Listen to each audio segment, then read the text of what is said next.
Acara ini didukung oleh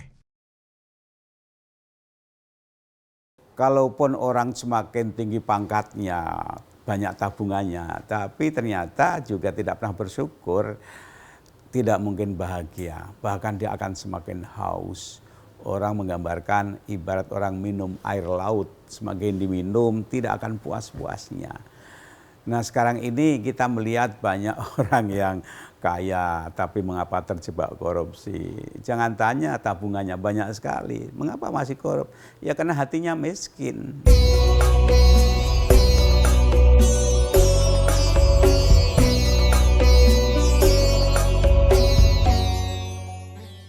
Assalamualaikum warahmatullahi wabarakatuh.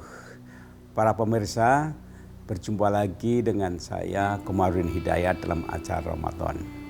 Ada satu pertanyaan yang selalu diulang-ulang. Apakah kita ini hidup bahagia? Apakah keluarga saya bahagia? Apakah rakyat Indonesia ini hidup bahagia? Pertanyaan itu selalu muncul.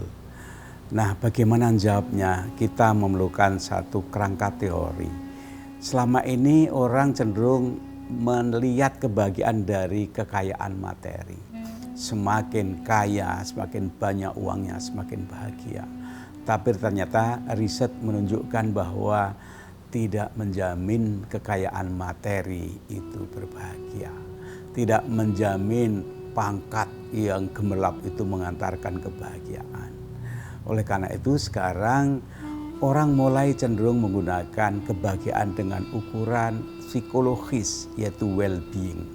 Apakah yang membuat seorang bahagia tidak selalu diukur dengan materi. Nah, saya punya satu kerangka analisis ya, ada level-level kebahagiaan. Secara empiris hidup sehari-hari, kebahagiaan itu artinya terpenuhinya kebutuhan kita. Jadi ketika orang terpenuhi kebutuhan, orang merasa bahagia, merasa happy. Pertama apa kebutuhan itu? Yaitu kebutuhan fisik, emosional. Maka saya istilahkan tangga yang paling bawah atau yang pertama itu adalah physical happiness. Ketika kita lapar, ketemu makanan enak, kita bahagia. Ketika capek, ketemu kursi yang empuk duduk, itu bahagia. Ketika kita di ruang panas ada AC, kita merasa lega dan bahagia. Pendeknya kebahagiaan itu diukur dengan pemenuhan materi. Kalau orang mengandalkan kebahagiaan dengan penampilan fisik, tidak lama ketampanan, kecantikan, kegagahan itu berlangsung tidak lama. Oleh karena itu, kalau orang mengandalkan kebahagiaan pada pemenuhan fisik, pada kebanggaan fisik, siap-siaplah untuk kecewa. Karena durasinya tidak lama. Bahagia itu datang dari bagaimana kita mengapresiasi dimensi keindahan. Kalau kita punya rumah, itu yang diukur bukan betapa kokohnya rumah itu, tapi keindahannya, ornamennya, interiornya. Ketika makan, bukan karena lezatnya makan itu diukur bahannya, tapi tata boganya, bagaimana penyajiannya. Begitupun dari pagi sampai malam berapa kali kita itu bercermin berhadapan dengan orang lain yang kita tampilkan apa estetika kita. Jadi orang merasa puas, merasa bahagia ketika terpenuhi satu tuntutan standar selera estetika atau kesenian. Yang ketiga, kebahagiaan itu berkaitan dengan apa? Prestasi intelektual. Ketika kita punya anak sebagai orang tua, kapan merasa bahagia? Ketika melihat anaknya wisuda, anaknya naik kelas, rapot anaknya bagus-bagus, merasa bahagia. Jadi kebahagiaan itu pemenuhan dimensi-dimensi aspek-aspek intelektualitas. Yang keempat lagi, orang bahagia itu ketika merasa dirinya bermakna, yang disebut moral happiness. Ketika dia bermakna bagi orang lain dengan hartanya, dengan tenaganya, dengan ilmunya, bermakna bagi orang lain, itu orang merasa bahagia. Kalau physical happiness itu bagaimana mengambil. Tapi kalau moral happiness bagaimana dia memberi pada orang lain. Jadi beda sekali ya. Kita melihat orang semakin kaya, tapi kalau hatinya rakus, tidak pernah bersyukur, dia selalu merasa kurang, tidak akan bahagia. Tapi kalau orang bersikap dermawan, memberi, bersyukur, dia pasti akan lebih bahagia. Nah, yang terakhir saya istilahkan spiritual happiness. Jadi happiness yang lebih abadi, lebih tinggi itu ketika dikaitkan dengan nilai-nilai keimanan spiritualitas. Orang punya jabatan, punya harta, punya ilmu, hendaknya mendatangkan berkah. Berkah itu artinya apa? Semakin mendekatkan diri pada Tuhan dan semakin banyak memberi manfaat pada orang lain. Itulah hidup berkah dan itu punya dimensi spiritual. Pemirsa, ini ada pertanyaan dari netizen ya, gitu. Mengapa orang yang sudah kaya, sudah punya jabatan tapi tidak bahagia? Dan mengapa kebahagiaan itu bisa up and down? Itu pertanyaannya. Nah, saya akan coba menjawab. Berdasarkan penelitian empiris ya, kebahagiaan itu pertama tentu terpenuhinya kebutuhan pokok. Kebutuhan fisik, kesehatan, sosial, itu mutlak, itu harus terpenuhi dulu. Orang akan merasa bahagia. Nah, yang kedua yang membuat tidak bahagia, ketika orang itu suka membanding-bandingkan, melihat yang lebih, yang di luar kemampuan dia. Jadi misalnya standar hidup dia itu memang layaknya punya motor, ya sudah, jangan mimpi dia punya mobil. Boleh mimpi tapi yang realistis. Nah, Islam mengajarkan satu, hendaknya kita itu bersyukur. Hendaknya engkau lebih banyak melihat ke bawah, jangan melihat ke atas, lelah melihat ke atas itu. Yang ketiganya, kita harus punya mimpi, punya cita-cita, tapi yang realistis. Di atas semuanya itu apa? Bersyukur.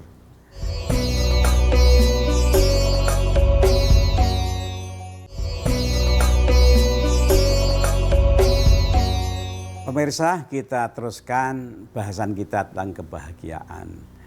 Karena sungguhnya kebahagiaan itu menjadi idaman, mimpi, cita-cita semua orang, lintas etnis, agama, dan bangsa.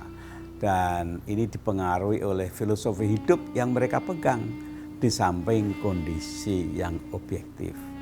Saya ingatkan lagi ya bahwa untuk meraih kebahagiaan itu memang ada kebutuhan basic need, kebutuhan dasar yang perlu terpenuhi.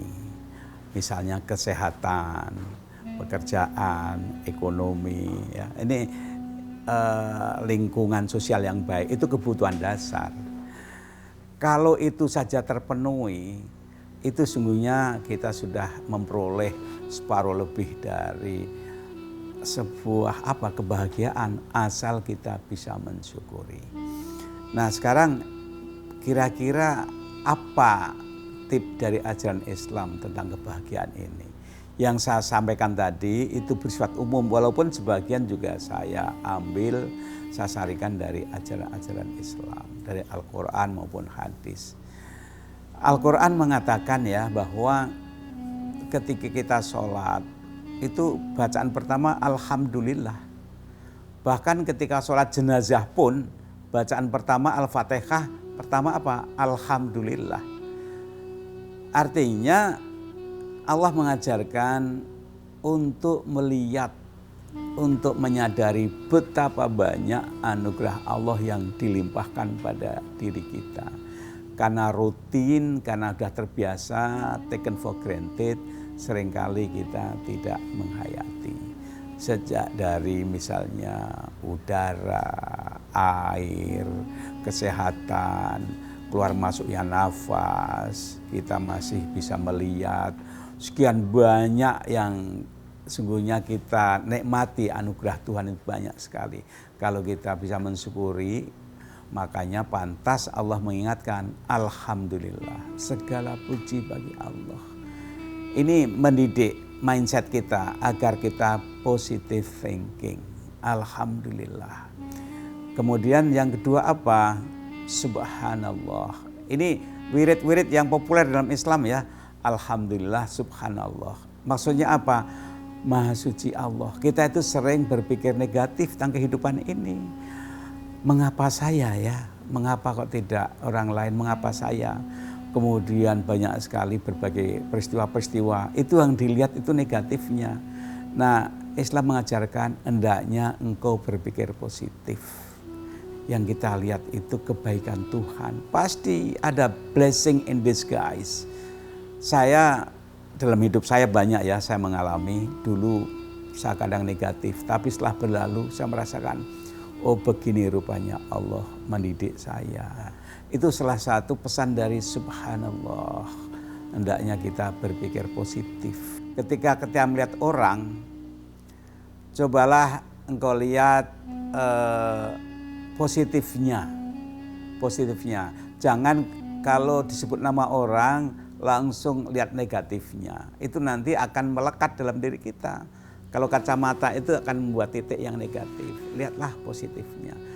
Kecuali memang kalau seorang kritikus ya harus begitu. Tapi sungguhnya kita hendaknya lebih sehat kalau kita itu melihat kebaikan pada orang lain. Nah yang ketiga, zikir yang ketiga itu Allahu Akbar. Artinya apa? Allah Maha Besar. Jadi sebesar problem apapun yang kita hadapi di dunia ini kecil dibanding Allah. Dan Allah Maha Mendengar, Allah Maha Memberi pertolongan. Jadi dengan zikir Alhamdulillah, Subhanallah ya, kemudian Allah Akbar. Itu sungguhnya mengkondisikan pikiran emosi kita untuk positif dan kehidupan. Dan Allah memberikan anugerah pada kita yang sangat melimpah. Jadi ketika kita bilang Alhamdulillah itu kita menyadari betapa banyaknya anugerah hidup dari Allah buat kita. Ketika Subhanallah juga begitu, betapa banyaknya anugerah. Jangan kita itu melihat kurangnya, terus banyak sekali anugerah hidup itu. Allah Akbar, Allah itu Maha Besar. Jadi ketika ada problem, kita anggap besar. Hei problem, kamu itu kecil, aku punya Allah yang Maha Besar. Makanya dalam bahasa Indonesia ada ungkapan kita mengatasi problem, mengatasi masalah. Artinya apa? Kita harus di atas masalah. Problem, masalah itu harus di bawah kita. Jangan kita dikuasai oleh masalah, tapi masalah yang kita kendalikan. Ada juga ungkapan kita pecahkan masalah. Artinya apa? Kalau masalah itu besar, kita pecahkan jadi kecil-kecil sehingga mudah diatasi, mudah diangkat, mudah diselesaikan. Itu kiat-kiat teknik-teknik bagaimana mengatur pikiran dan emosi agar kita itu selalu bersyukur. Oleh karena itu mengapa kita dianjurkan sholat 5 waktu sehari semalam. Itu sungguhnya agar kita itu tidak dikungkung, tidak dikuasai, tidak ditindas oleh dunia ini. Dunia kita cari, kita kejar, tapi semua itu sebagai instrumen untuk berbuat baik. Kalau itu bisa kita raih, insya Allah kita akan lebih tenang, sakinah, lebih bahagia, saadah.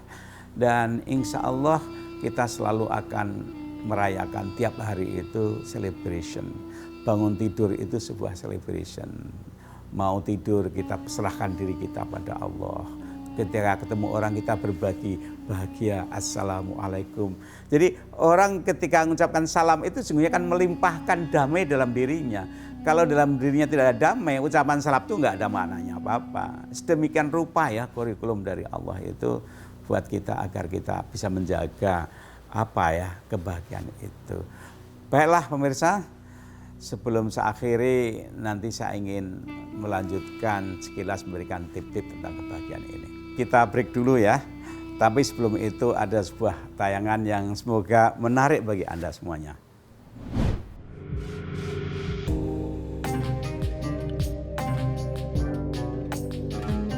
Masjid merupakan pusat kegiatan ibadah umat Muslim. Dengan suasana yang tenang dan penuh kedamaian, masjid menjadi tempat refleksi dan kontemplasi, membantu individu mendekatkan diri kepada Allah dan menemukan ketenangan batin di tengah kehidupan modern yang serba sibuk. Tapi tahukah Anda jika ada salah satu masjid yang keberadaannya tidak biasa? Masjid ini berbeda dari masjid pada umumnya. Selain bisa meneduhkan jiwa saat berdoa, masjid ini bisa memanjakan mata dengan keindahan langit dan gedung-gedung yang tinggi menjulang. Masjid Ar-Rahim adalah masjid tertinggi di Jakarta yang berlokasi di Jalan TB Simatupang, Cilandak Timur, Jakarta Selatan. Masjid yang berada di lantai 27 Menara 165 ini memiliki 25 anak tangga. Dan ini menjadi simbol 25 nabi dan rasul utusan Allah Subhanahu wa Ta'ala. Tidak hanya itu keunikannya, di bagian atas menara tertulis lafaz Allah dengan tujuan sebagai penanda adanya masjid. Masjid yang dibangun pada 16 Mei 2001 diprakarsai oleh Ari Ginanjar Agustian. Masjid seluas 400 meter persegi ini sebagian besar bertembok kaca, sehingga memungkinkan para jamaah untuk memandang ke arah luar secara 360 derajat. Wah, seru ya pemirsa Harmoni Ramadan. Selain bisa beribadah dengan suasana hati yang teduh, pemirsa Harmoni Ramadan juga bisa melihat keindahan langit dan alam semesta yang merupakan salah satu manifestasi paling nyata atas kebesaran dan keagungan Allah Subhanahu wa Ta'ala.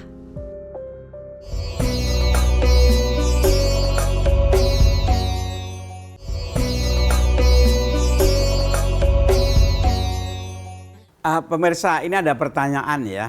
Kira-kira begini pertanyaannya. Kalau kita mudah keluh kesah, sulit bersyukur, ngiri lihat kebahagiaan orang, itu karena kelemahan iman atau kita salah dalam menjalani hidup ini? Kira-kira seperti itu pertanyaannya. Jadi pertanyaan tadi cukup menarik dan itu manusiawi ya. Kita pun sering merasakan seperti itu. Satu, bisa juga memang karena kelemahan iman. Tapi iman itu kan tumbuh bersama waktu, bersama umur.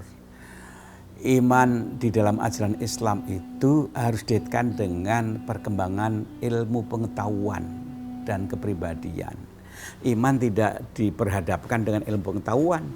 Semakin kita berpendidikan tinggi, nalar kita jalan, kita bisa merasionalkan bahwa orang sukses itu karena kerja keras, karena pendidikannya bagus, karena hidup hemat, karena lurus dan seterusnya.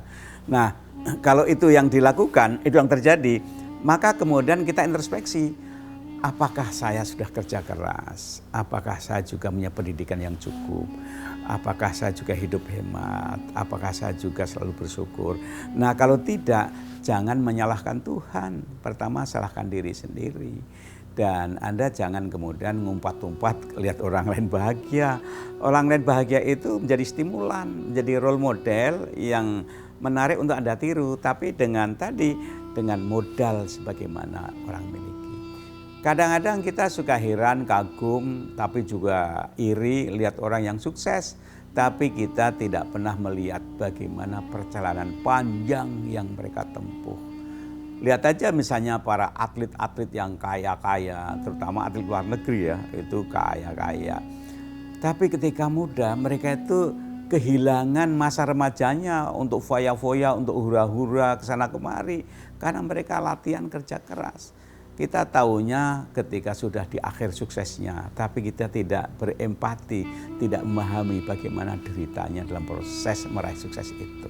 Yang berikutnya lingkungan pergaulan. Jadi hendaknya Anda mencari teman itu jangan teman yang malah merusak, destruktif pada kehidupan Anda. Kalau Anda merasa secara ekonomi orang tua Anda tidak cukup mampu, ya Anda jangan bergaul dengan anak-anak yang kaya raya, yang oleh orang tuanya dimanja. Itu nanti Anda akan selalu merasa kurang kalau pulang menyalahkan orang tua. Jadi ada kondisi objektif bahwa memang ada anak yang memang datang dari keluarga kaya raya, Anda tidak. Kalau toh Anda bergaul dengan mereka, satu, Anda pandai-pandai menjaga hati. Kedua, Anda ambil baiknya apa. Misalnya dia kaya tapi ternyata tidak sombong, tidak memamerkan kekayaannya, itu bagus-bagus saja. Tapi kalau yang diambil kemudian foya-foyanya, kemewahannya, ya Anda menyiksa diri. Oleh karena itu carilah teman-teman yang baik, yang tidak membuat Anda itu selalu dalam kondisi ngos-ngosan kalau bahasa Jawanya. Ya. Dengan demikian, satu lingkungan, kemudian modal pengetahuan, yang ketiga sikap hati. Anda selalu bersyukur, ya Allah, alhamdulillah atas anugerah yang Kau berikan pada saya. Kedua, bimbinglah saya untuk meraih sukses. Sebutkan aja Kalau Anda ingin ujian, ingin kuliah, setelah usaha Anda lakukan, datang pada Allah, mohon bimbingan. Kalau Anda ingin mencari pekerjaan, Anda berdoa pada Allah. Setelah Anda usaha lahiriah Anda penuhi, Anda datang sholat. Ada lagi dengan puasa. Dengan demikian, Anda sudah melakukan syarat-syarat yang rasional. Tugas Anda penuhi, tugas sosial Anda penuhi, sekarang sebagian datang pada Allah. Sehingga Allah mengatakan, bagus, sekarang bagianku untuk menolong engkau, tapi bagianmu laksanakan dulu. Kan gitu formulanya dalam agama itu. Jangan kita belum melaksanakan bagian kita, langsung loncat pada Allah, ya sulit itu akan terpenuhi. Pemirsa, jadi kira-kira apa kesimpulan hari ini ya? Satu, bahwa hendaknya tugas yang dibebankan pada kita sebagai manusia kita penuhi kalau ingin bahagia. Belajar, kerja keras, hidup hemat, ya itu kita penuhi dulu. Yang kedua, mencari pergaulan yang baik, yang tidak kemudian menimbulkan satu komparasi. Kalau itu yang terjadi, kita lelah. Carilah lingkungan yang hidupnya itu tidak mendorong untuk kita itu tidak bersyukur. Nah, yang ketiga, kita sering-seringlah, biasakanlah untuk melatih hati. Karena pada akhirnya well-being, kebahagiaan, makna hidup itu ditentukan pertama oleh pikiran, tapi yang terakhir oleh hati kita. Hati yang selalu bersyukur itu ibarat lautan. Ketika hati itu meluas lautan, apapun oleh lautan yang masuk itu diterima dan tidak akan merubah situasi lautan. Itu kehebatan lautan. Jadi dalam hadis dikatakan hati seorang mukmin itu bisa sempit, lebih sempit dari lubang jarum, tapi bisa luas samudra. Ketika meluas itu akan tenang menghadapi problem. Coba lihat lautan. Kapal masuk ditampung, ada pesawat nyasar ditampung, apapun nyasar ditampung. Nah, kalau bisa seperti itu, maka hidup itu akan tenang. Selalu bersyukur, pasrah pada Allah. Jangan lupa ya, pada akhirnya pasrah pada Allah. Ketika sholat itu bentuk kepasrahan. Ketika sujud itu bentuk kepasrahan tertinggi. Kepala yang biasanya kita agung-agungkan, kita pamerkan, kita tundukkan, bahkan mencium tanah. Ketika kita bisa melaksanakan kepasrahan seperti itu, insya Allah kita akan dapatkan kedamaian dan kebahagiaan. Nah, kalau kebahagiaan belum didapat, bagaimana sikap kita? Satu, kebahagiaan itu produk dari kerja keras, jerih payah. Wa mal ladzatu illa ba'da ta'ab. Tidak ada kelezatan hidup tanpa dijemput dengan hidup susah payah. Jadi orang yang bahagia itu sesungguhnya prosesnya itu yang paling bermakna, bukan hasil akhir. Kalau kita hanya mengejar hasil akhir, kecewa, karena kebahagiaan itu dalam prosesnya itu sendiri. Oleh karena itu jangan pernah lelah untuk belajar, untuk bekerja, untuk berusaha, untuk berdoa. Disitulah Anda akan merasakan kebahagiaan ya. Jadi proses itu lebih penting dari hasil. Hasil itu hanya produk dari proses yang benar yang Anda lalui.